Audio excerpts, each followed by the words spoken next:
Camilla Henderson had always been the type of person who believed rules were made for other people. At 28 years old, she worked as a marketing executive for a high-end fashion brand in London, and her confidence often bordered on arrogance. She drove expensive cars, wore designer clothes, and treated service workers like they were invisible. Her friends often joked that she acted like royalty herself, though they had no idea how prophetic that comment would become. On a crisp Tuesday morning in October, Camilla decided to take a different route to work. She had heard about the changing of the guard ceremony at Buckingham Palace and thought it might make for some interesting social media content. After all, her Instagram followers loved glimpses of her glamorous London lifestyle.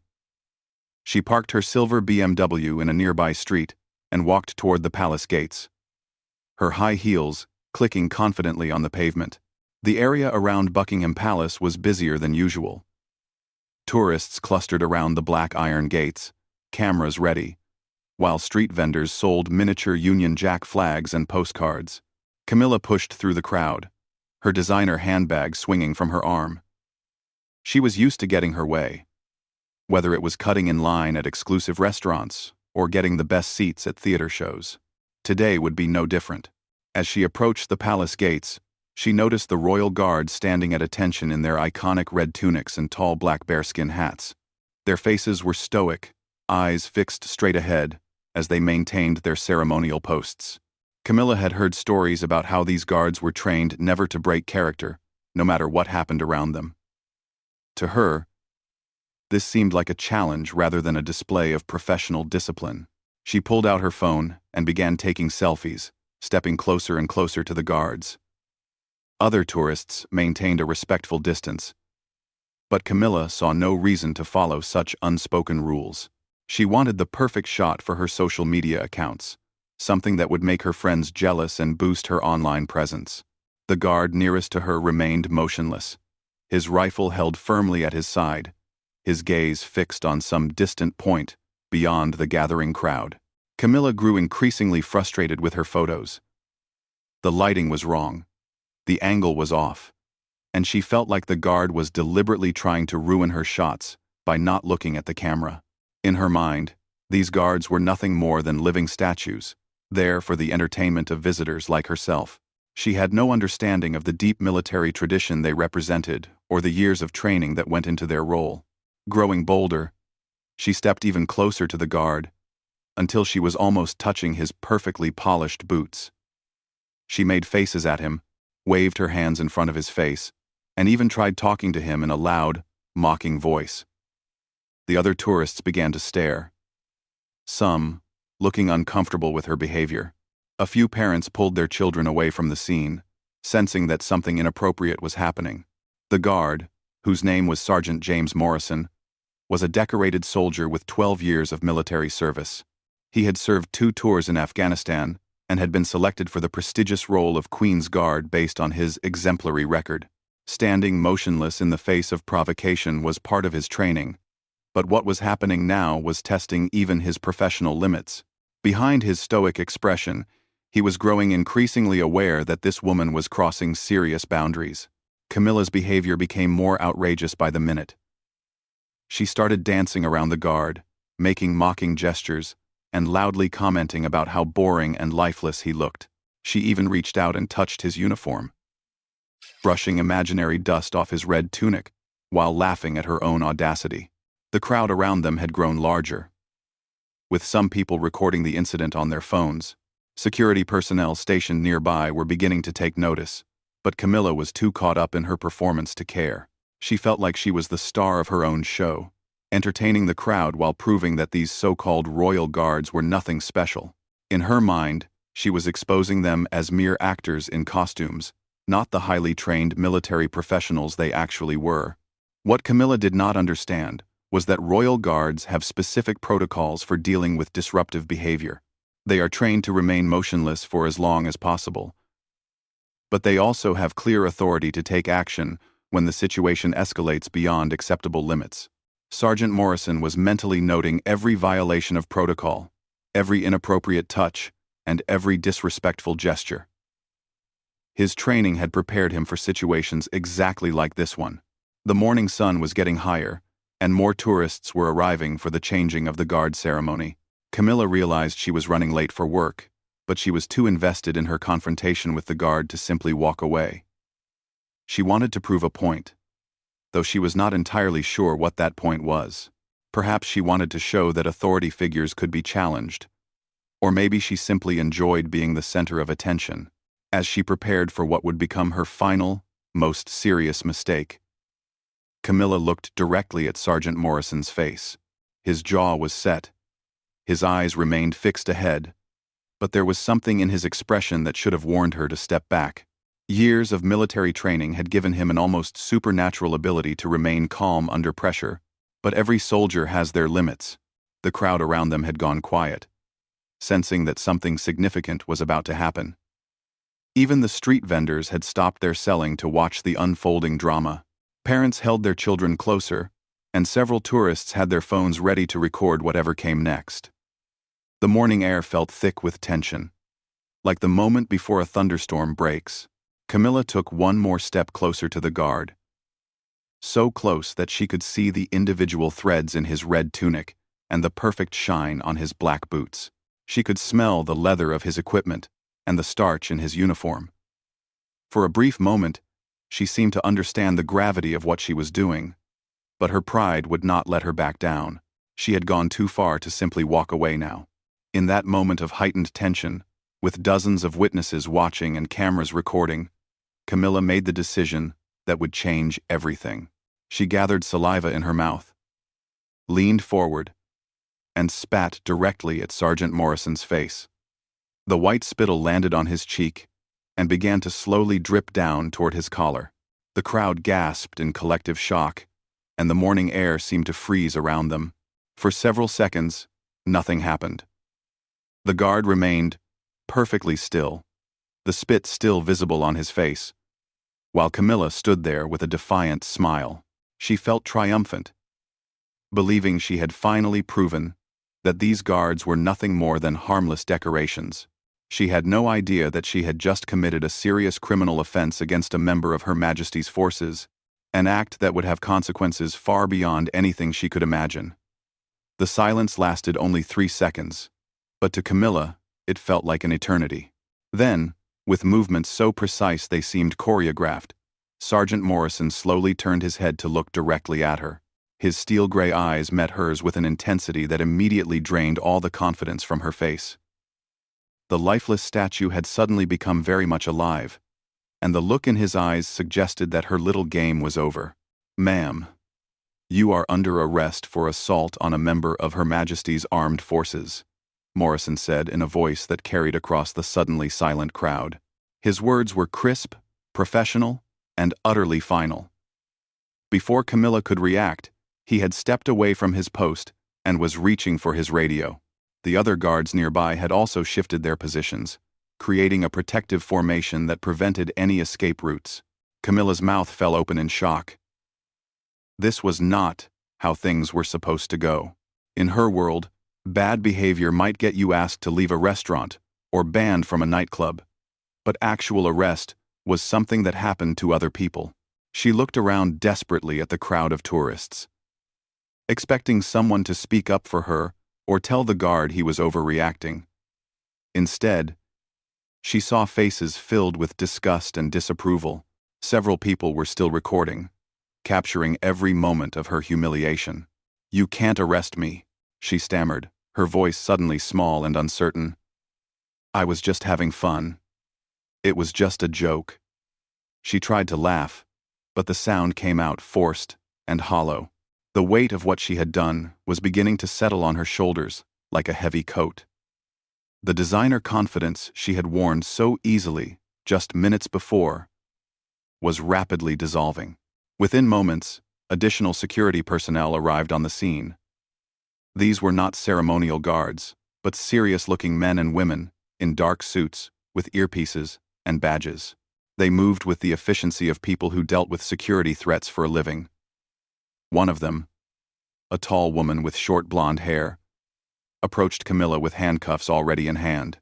"Ma'am, please turn around and place your hands behind your back," the security officer instructed. Her voice was calm but firm, leaving no room for argument or negotiation. Camilla looked around frantically, hoping this was all some kind of misunderstanding that could be cleared up with an apology and perhaps her father's business card. Surely these people would understand that she was not a real criminal. "Wait, please," Camilla pleaded, her voice rising in panic. "I work for Harrison Marketing Group. My father is Robert Henderson. You might know him from the newspapers. This is all just a big misunderstanding. I never meant any harm." She was grasping at straws, throwing out every connection and credential she could think of. But the security officers remained unmoved. The handcuffs clicked into place around her wrists with a sound that seemed to echo through the courtyard. The metal was cold against her skin, and suddenly very real. This was actually happening. She was being arrested at Buckingham Palace, in front of dozens of tourists with cameras, and there was nothing her money or connections could do to stop it. As she was being led away from the palace gates, Camilla caught sight of herself in the reflection of a nearby car window. Her perfectly styled hair was disheveled, her expensive makeup was smeared from tears she had not realized she was crying, and her designer outfit looked somehow cheaper and more artificial against the backdrop of her humiliation. She looked nothing like the confident woman who had walked up to the palace gates less than an hour ago. The police station was a short drive away, but to Camilla it felt like she was being transported to another world. The back seat of the police vehicle was uncomfortable and cramped, with plastic seats that made her designer skirt ride up uncomfortably. She tried to adjust her position, but the handcuffs made even small movements difficult and awkward. Through the window, she watched ordinary London life continue, as if nothing had happened, while her own world was falling apart. At the police station, the booking process was unlike anything Camilla had ever experienced. Her personal belongings were taken away and catalogued, including the expensive handbag and jewelry that had always made her feel important and successful. Without these external symbols of status, she felt small and vulnerable. The fingerprinting process was particularly humiliating, as the ink stained her manicured nails and the officers handled her hands with professional detachment. The cell they placed her in was small, clean, and utterly depressing. The walls were painted an institutional green, and the only furniture was a narrow bench with a thin mattress. There was a toilet in the corner with no privacy screen, and the single window was too high to look out of. Camilla sat on the bench and tried to process what was happening to her. Just that morning, she had been worried about which shoes to wear to an important client meeting. Now, she was sitting in a jail cell, charged with assault. The legal implications of her actions were slowly beginning to dawn on her. Assault on a member of the armed forces was not a minor offense. It was a federal crime with serious penalties, including possible prison time and a permanent criminal record. Her career in marketing, which depended heavily on her professional reputation and ability to represent high-end brands, would likely be destroyed. The social media presence she had been so proud of would become a liability, as potential employers would be able to find videos of her arrest with a simple internet search. Hours passed slowly in the cell. Camilla had no way to tell time, as her phone had been taken with her other belongings. She tried to remember exactly what she had done that morning, wondering if there had been a moment where she could have stopped herself and walked away. But her pride and arrogance had driven her forward, step by step, until she had crossed a line that could not be uncrossed. When her lawyer finally arrived, Camilla felt a surge of relief. Marcus Webb was her father's attorney, a distinguished man in his 60s who specialized in corporate law. She had expected him to immediately take charge of the situation and find a way to make all of this go away. Instead, he sat across from her in the small conference room with a grave expression that told her everything she needed to know. "Camilla, I need you to understand the seriousness of your situation," Marcus said, opening his briefcase and pulling out a thick folder. "The charge against you is assault on a member of Her Majesty's Armed Forces while they were performing their duties. This is not a minor offense that can be plea bargained away or settled out of court. The Crown Prosecution Service takes these cases very seriously." The color drained from Camilla's face as Marcus explained the potential consequences. She could face up to 6 months in prison, a substantial fine, and a criminal record that would follow her for the rest of her life. Her employers would likely terminate her contract immediately, and finding new employment in her field would be nearly impossible. The professional reputation she had spent years building would be destroyed overnight. "But surely there's something we can do," Camilla protested, her voice cracking with desperation. "I can apologize. I can make a donation to a military charity. My father has connections. Surely someone can make this go away." Even as she spoke the words, she could see from Marcus's expression that she was clutching at straws. Marcus shook his head slowly. "Camilla, this isn't about money or connections. You assaulted a soldier while he was performing his duties in front of Buckingham Palace. There are dozens of witnesses and multiple video recordings. The evidence against you is overwhelming, and the symbolism of what you did makes it impossible for the authorities to treat this as a minor incident."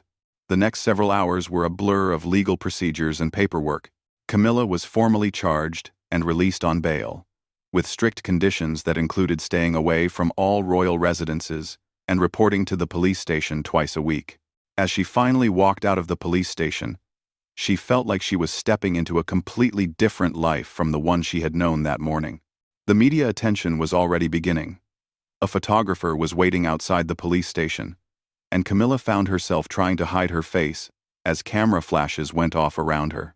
The story was spreading on social media, with the hashtag #SpittingTourist already trending on Twitter. Videos of her arrest were being shared thousands of times, accompanied by comments that ranged from amused to absolutely savage. Standing on the steps of the police station, still wearing her rumpled designer clothes from that morning, Camilla realized that her old life was over. The confident, privileged woman who had walked up to Buckingham Palace that morning no longer existed.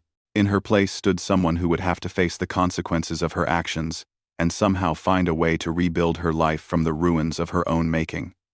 The weeks following Camilla's arrest unfolded like a nightmare she could not wake up from. The story had gone viral internationally, with news outlets from America to Australia picking up the footage of her spitting at the royal guard.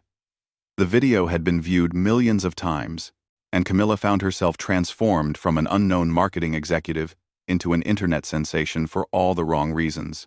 Her employer, Harrison Marketing Group, wasted no time in distancing themselves from the scandal. On the Thursday morning after her arrest, Camilla received a phone call from Human Resources informing her that her contract was being terminated immediately. The company cited a morality clause that she had never bothered to read carefully when she signed her employment agreement. Her company car was repossessed that afternoon, and her access to the office building was revoked by the end of the week. The social consequences were equally devastating. Friends who had once competed for her attention suddenly became unavailable when she called. Invitations to parties and social events stopped arriving, and her once vibrant social media accounts became ghost towns as followers abandoned her in droves. The exclusive restaurants and clubs where she had been a regular customer suddenly found reasons to refuse her reservations or politely suggest she might be more comfortable elsewhere. Her family relationships also suffered under the strain. Her father, Robert Henderson, was a successful businessman who had built his reputation on discretion and respectability. The scandal surrounding his daughter was affecting his own business relationships, and their conversations became increasingly strained and uncomfortable. Her mother, who had always been proud of Camilla's apparent success, could barely look at her without visible disappointment. The legal proceedings moved forward with relentless efficiency. Despite Marcus Webb's best efforts, the Crown Prosecution Service refused to consider any plea bargains or alternative sentencing options. The case was too public, the evidence too clear, and the symbolic importance too great. Camilla would have to face trial, with all the additional media attention and public scrutiny that entailed. As the trial date approached, Camilla found herself living in a small, rented flat in a much less fashionable part of London. Her savings were rapidly dwindling as legal fees mounted and her income disappeared. She had applied for dozens of jobs, but potential employers either recognized her name from the news or discovered her identity through simple background checks.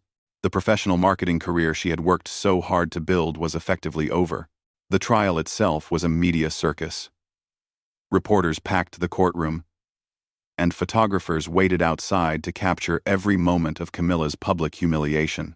Sergeant Morrison testified with calm professionalism about the incident, describing her behavior and the assault in clear, factual language.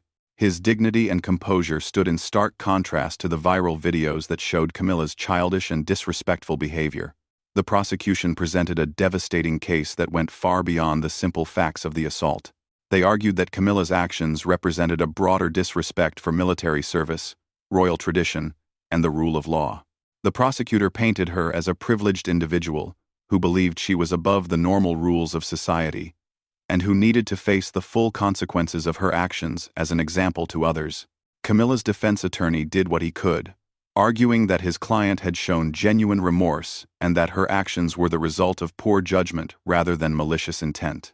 He emphasized her previously clean record and asked for leniency, suggesting community service and a substantial fine rather than prison time.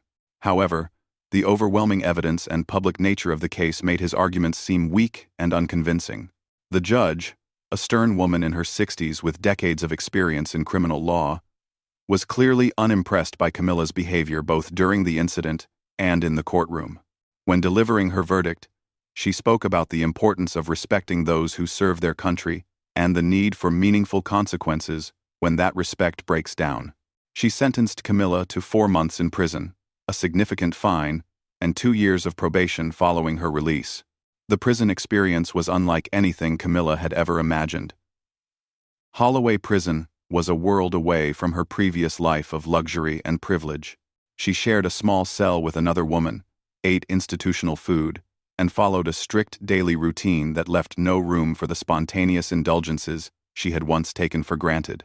The other inmates treated her with a mixture of amusement and contempt, seeing her as a spoiled, rich woman who had finally faced reality.